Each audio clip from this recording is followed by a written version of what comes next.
Selamat siang pemirsa, kembali lagi di acara Setajam Lidah Mertua bersama saya, Feni Mawar.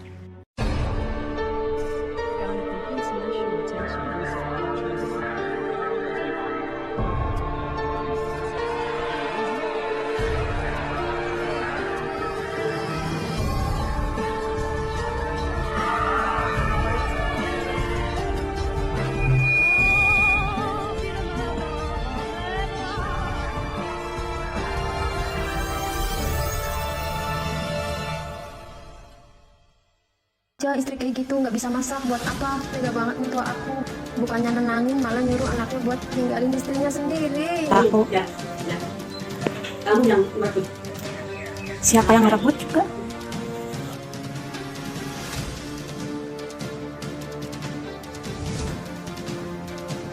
Baru-baru ini jagat maya dihebohkan dengan maraknya kasus kisru rumah tangga. Kisru ini terjadi lantaran buruknya hubungan yang terjalin antara menantu dan mertua. Bagaimana hal ini bisa terjadi? Berikut adalah kisah selengkapnya. Assalamualaikum.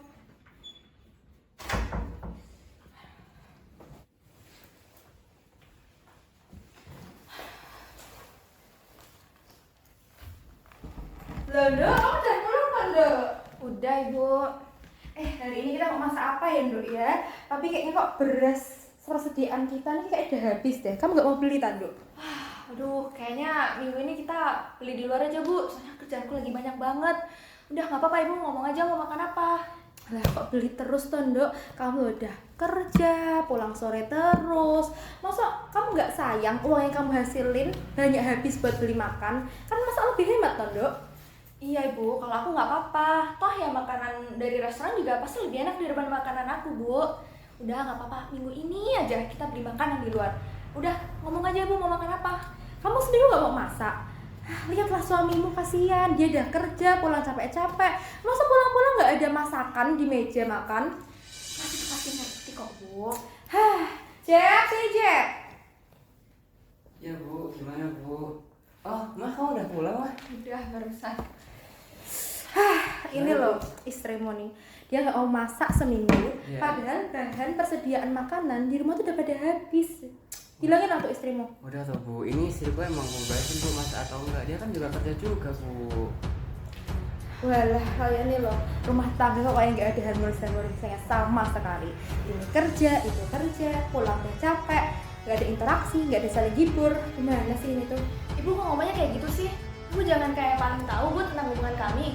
Kami tuh bahagia-bahagia aja loh. Meskipun kita makan di luar, tapi kita makannya enak-enak aja. Kita juga tugas rumah tangga juga kelar semua. Bener nggak, Mas? Bener Bu, udah kalian udah gak usah berantem lagi Bu. Mah. Mas, jelasin lagi ke mamamu kalau kita tuh emang bahagia-bahagia aja.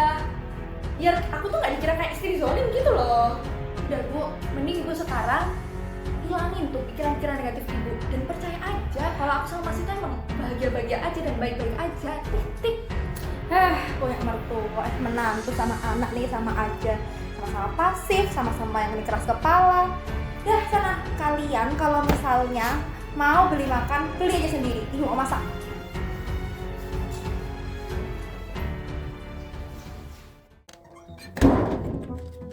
Yunur, Yuna, ayo kita arisan di tempat Yutin. Ayo iya. Oh Allah. Jadi dapat yang banyak makanan. Bener itu. Ayo ayo ayo. Cepetan amin. Jangan ada. Ya Allah. Apa aja dong. Mas dia no.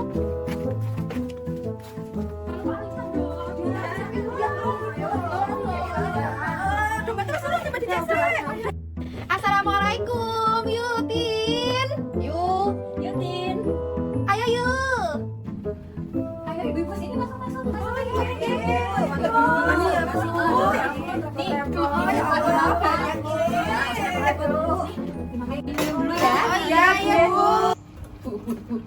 Saya nih loh kesel banget sama menantu saya. Suruh beli ke warung ini itu nggak pernah mau. Saya terus yang beli. Sampai saya tuh ya Allah istighfar terus setiap hari. Ya piye ya Bu ya. Dia kan pergi kerja berangkat pagi, pulang sore. Ya nggak ada waktu toh buat bantuin ibunya gini. Saya ngepel, saya nyapu, nyetrika, boyokku toh Bu, sing kena toh Bu. Lah, jalan gajian toh Bu. Kok aku nggak dapat jatah ngono lho Bu.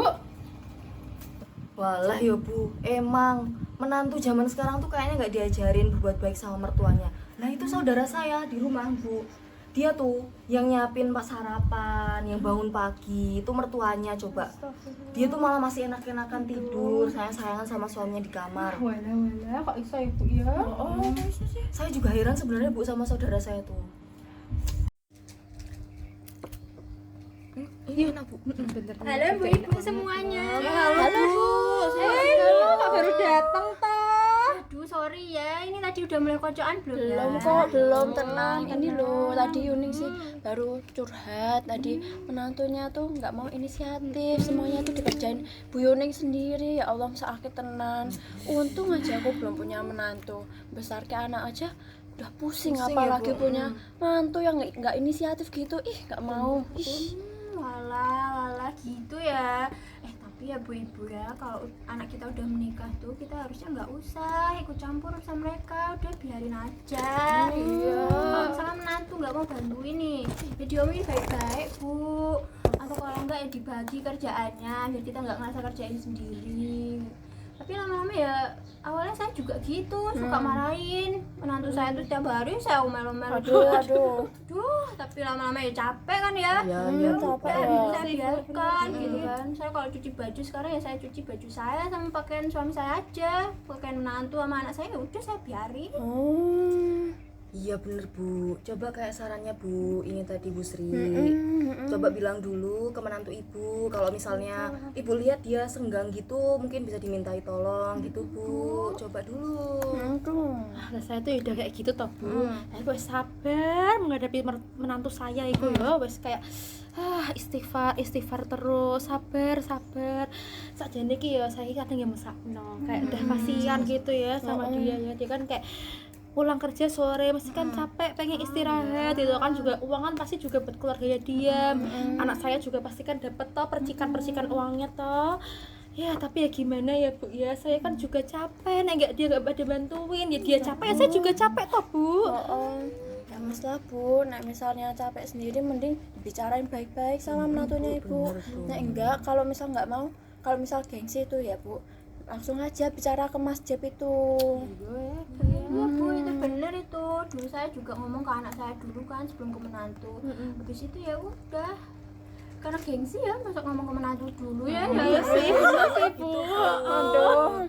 Siapa Bu menantunya Bu? Mbak Alah Mbak Angel iku lho, Mbak Angel. Suamine Mas Jep ya, kalau Mas Jep kan ya menengan toh Bu, diem terus kayak gitu. sama aku Pak. Sabar ya. Iya, saya makan Bu, enak ini Bu. Yo, ibu udah jadi nih minumnya. Siap Bu, walah kayak repot-repot kamu. Yuk mulai yuk, keburu maghrib. Iya, Nanti tak cari dulu kok soalnya di mana tadi aku nyimpennya bukunya kok lupa aku. Ibu. Oh iya, apa pendapat Ibu tentang menantu Ibu? Menantu saya itu ya Mbak, nggak pernah bantuin saya kerjaan rumah.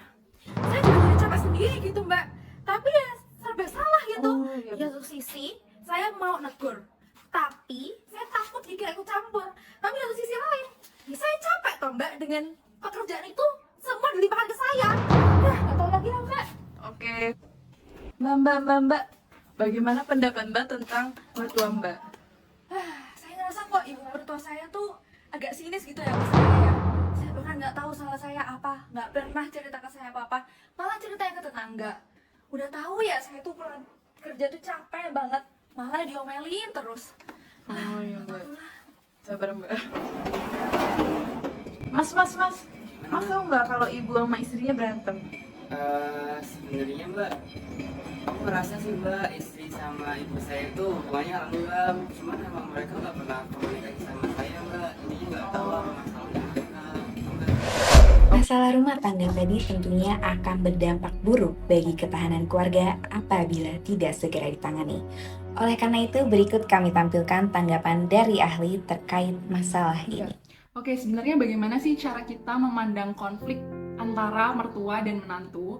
Konflik di dalam keluarga ini sebenarnya merupakan hal yang wajar ya, apalagi di dalam keluarga pengantin baru di mana mereka juga masih dalam tahapan membangun sistem yang baru pula gitu.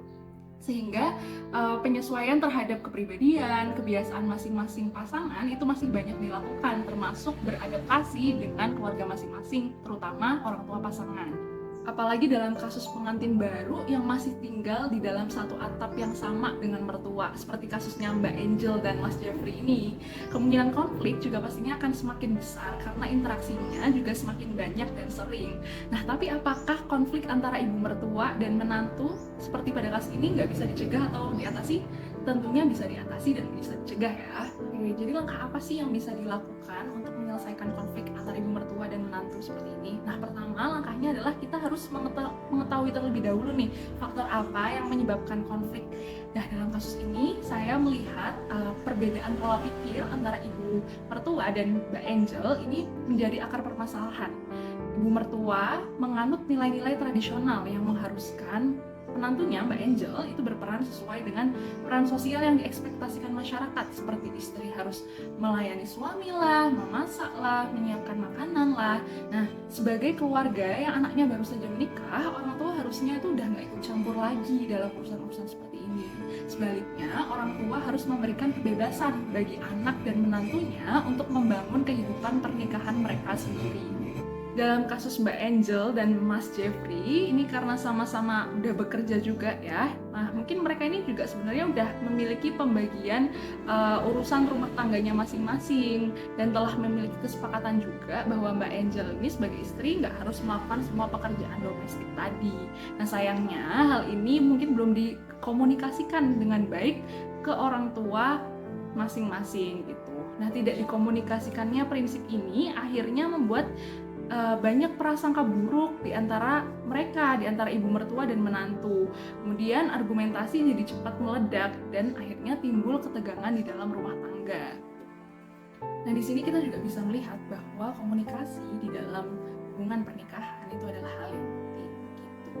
Nah, karena kita udah tahu nih letak permasalahannya, barulah kita bisa mencoba melakukan usaha-usaha untuk mengatasi konflik tadi. Ada berbagai cara untuk menyelesaikan konflik. Solusi yang pertama adalah dengan membangun komunikasi yang positif. Komunikasi yang positif terjadi ketika seseorang mampu mengekspresikan perasaan dan keinginannya secara lugas. Dalam komunikasi positif, daripada mencari letak kesalahan lawan bicara, sebaiknya kedua pihak yang bersitegang fokus untuk bekerja sama mencari jalan keluar. Komunikasi secara tatap muka juga lebih disarankan supaya lebih efektif dalam penyampaian informasi. Dalam kasus ini, kompromi terkait pembagian tugas harapannya juga dapat tercapai dengan komunikasi yang terjalin. Solusi yang kedua adalah dengan memberi hadiah. Pemberian hadiah atau kata yang mengafirmasi kerja keras masing-masing juga bisa diterapkan untuk memperbaiki hubungan antara menantu dan mertua. Lalu, jika dua cara ini tidak berjalan dengan baik, mediasi dengan pihak ketiga juga dapat dilakukan.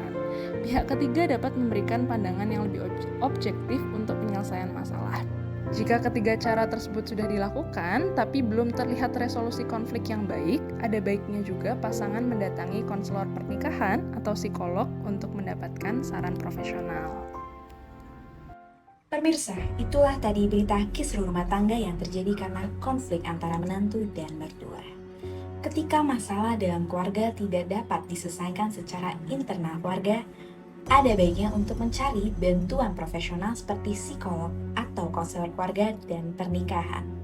Sekian setajam lidah mertua hari ini. Saya Feni Mawar, pamit undur diri. Selamat siang dan sampai jumpa.